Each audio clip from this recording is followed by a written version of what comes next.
The United Nations Commission on the Status of Women, more commonly known as UN Women, is full of third-world dictatorship hellholes that treat women like cattle.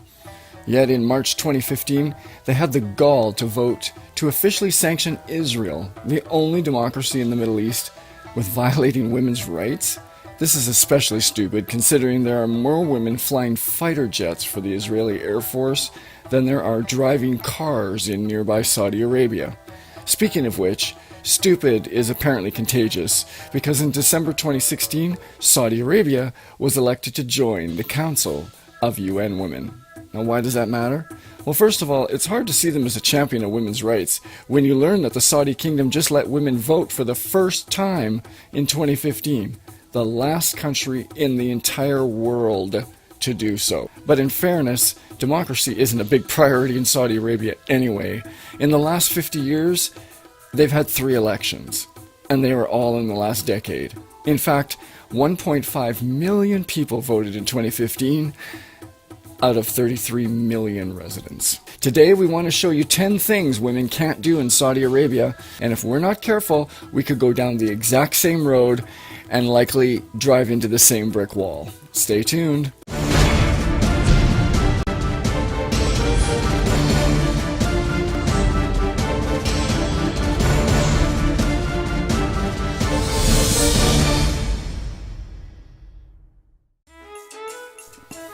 Hey folks, Sean here with the CallOut community.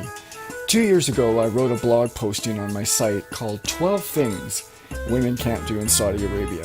And yes, on the surface, it seems that they're making some strides forward. I did technically cross voting off of that list 2 years ago, and now driving 2 months ago. But before we look at the 10 things women can't do in Saudi Arabia, I want to address the buzz from mainstream media and left-wing celebrities about this progressive step forward by the Saudi government to let women get behind the wheel of their own futures. Ellen DeGeneres seemed particularly inspired by the news, which was just announced on September 26th. In Saudi Arabia, it's against the law for women to drive. Apparently, this is true.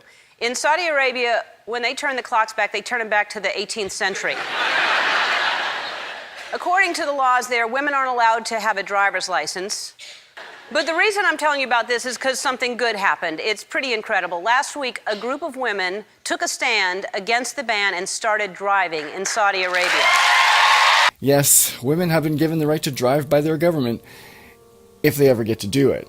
Since almost no women have ever been taught how to drive at all yet, it could take years for the driver training program there to get through everyone. In fact, I predict that there will never be enough driver trainers in the Kingdom of Saudi Arabia ever again. But at the end of the day, don't let the media's portrayal of this as some new freedom of Saudi women fool you. They don't have any more freedoms than they had before, because they still can't go anywhere without a man being with them. The government isn't giving women permission to be unaccompanied, and that's not going to change ever. And many men there will likely just never let their wives drive anywhere because he'd have to go with her, and she'd be a huge danger to his personal safety when she's behind the wheel with very little know-how. Thank God, though, that you still have freedom to make your own decisions, so why not exercise that freedom today and hit that subscribe button, click on notify, so you never miss any of these important topics. Starbucks Slight. Earlier this year, a sign was put in the window of a Starbucks coffee shop in Riyadh, the capital of Saudi Arabia, which simply stated, "Please, no entry for ladies only. Send your driver to order, thank you." The reason for this sexist ban?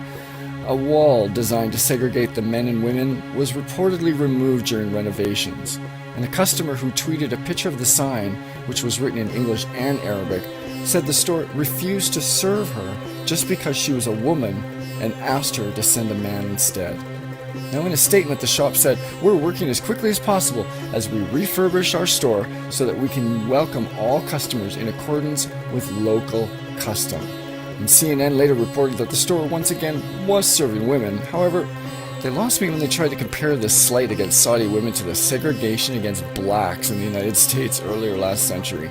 Men and women are segregated both in the majority of public spaces in Saudi Arabia, with the Muslim kingdom's religious police ensuring the rules are enforced. Chained to a chaperone. Saudi women need to be accompanied by a male guardian known as a maram whenever they leave the house. The guardian is often a male relative, and they will accompany women on all of their errands, including shopping trips and even visits to the doctor. And like I said before, this would include when they're driving as well. Such practices are rooted in conservative traditions and religious views that hold that, quote, giving freedom of movement to women would make them vulnerable to sins, according to The Guardian. In one extreme case, a teenager reported that she'd been gang raped, but because she wasn't with a mahram when it occurred, she was punished by the court. The victim was given more lashes than one of her alleged rapists received, the Washington Post reported. How stupid. Swimming stupidity. Reuters correspondent Arlene Getz describes her experience of trying to use the gym and pool at an upmarket Riyadh hotel. As a woman, I wasn't even allowed to look at them. There are men in swimsuits in there, a hotel staff member told me in horror, let alone use them. The Lutheran Hotel and Spa in Riyadh is a woman's only hotel in the capital of Saudi Arabia, and it has a pool. But now I'm wondering how this hotel could possibly be women's only if men need to accompany them everywhere. Meeting men. Single women are restricted by family and even religious police from spending time with non-family males. So how does a decent Saudi girl find a good guy? By avoiding the sea of dating sites available, for starters. They advertise bimbos like this, who don't exist in the real world by the way, to emotionally stunted and undersexed men who have no clue what it means to be a gentleman. And when these men discover that most female profiles on the sites are more traditional women, they'll often bully the women online, or worse. And when these three guys advertise for dates together, you know there's something seriously wrong with this picture. A, they don't know what a date is, or B, they're all 1/3 of a real man. This guy seems normal on the surface until you look at his photo and realize he's either cropped it with a lit cigarette or he shot holes in it with a pellet gun. The serial killer look is also apparently trending right now in that part of the world. And this guy looks like a normal fellow until you read that his dating range is 18 to 78. That's right, he's okay with dating girls his daughter's age if he has one, or his mother's age. That, friend, is just not right. A challenge to compete. American-born Sarah Attar, a female runner from Saudi Arabia, was one of only 4 women allowed to compete by the kingdom in the Rio Olympics in 2016. She finished second to last in the women's marathon. Earlier this year, Saudi Arabia proposed hosting an Olympic Games without women. Our society can be very conservative, said Prince Fahad bin Jalal Al Saud, a consultant to the Saudi Olympic Committee. It's a wonder these guys get dates with names like that. It has a hard time accepting that women can compete in sports. Like, what? Is this the 1800s? And when Saudi Arabia sent its female athletes to the London Games for the first time in 2012, hardline clerics denounced the women as prostitutes. While they were allowed to compete, they had to be accompanied by a male guardian and wear a Sharia-compliant sports kit that covered their hair. Sarah Attar, an American-born athlete, competed for Saudi Arabia in those games as well. And although she came in dead last, she was given a standing ovation by the giant crowd in the London Stadium. About 2 minutes, 45 seconds. So, Djokovic was an eye. Hidden beauty. The dress code for women is governed by a strict interpretation of Islamic law, and it's enforced to varying degrees across the country. The majority of women are forced to wear an abaya, a long black cloak, and a headscarf. The face doesn't necessarily need to be covered, quote, much to the chagrin of some hardliners, says The Economist. But this doesn't stop the religious police from harassing women for exposing too much flesh or even wearing too much makeup. The dress code was extended to all female television presenters earlier this year as well. The King's advisory body, the Sharia Council, ruled that the women should wear modest clothing that doesn't show off their beauty. Recently, even famed designers Dolce & Gabbana had a abaya and hijab line. We kid you not. Get out of the graveyard. It's a religious obligation to go to the cemetery. So therefore, it's true of Muslims worldwide, and it means that a mother can't even grieve the loss of a child, or a wife over her husband's death, or a daughter over the death of her parents. She cannot enter a graveyard. How totally stupid Islam is. Fashion faux pas. Katy Perry's record-breaking album, One of the Boys, had her covered up in Saudi Arabia. This isn't such a bad idea, actually. I think fashion magazines are just softcore porn in North America anyway. Here's an example, though, of what you'd be facing if you're buying a fashion magazine in Saudi Arabia. Cover up, Katy Perry. In fact, women in Saudi Arabia are not allowed to read an uncensored fashion magazine. Lord help us. Shopping stupidity. The mere thought of a disrobed woman behind a dressing room door is apparently too much for men to handle, says Vanity Fair writer Maureen Dowd in A Girl's Guide to Saudi Arabia. Seriously, why are Muslim men such pathetic horn dogs? They can't seem to control themselves.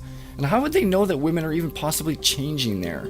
It's a women's clothing store. What are they doing in there in the first place? This, by the way, is the first Muslim clothing store to open at a major shopping center in America. Verona, at Fashion Square Mall in Central Florida, held a grand opening that included belly dancing, fashionable dressed Muslim women in hijabs taking red carpet selfies, and you've already lost me. Barbie ban. Okay, this is a little bit nonsensical, but they give a very negative body image to our young girls anyway. Barbie is banned in Saudi Arabia, and maybe they should be banned worldwide.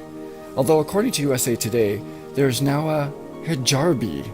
Good lord. Now she comes in two great varieties, the body image impossibility that sends millions of young girls into eating disorder hell, or the new sexist, overly repressive Muslim version that teaches young women that bondage is pretty. This is truly the stupidest idea ever.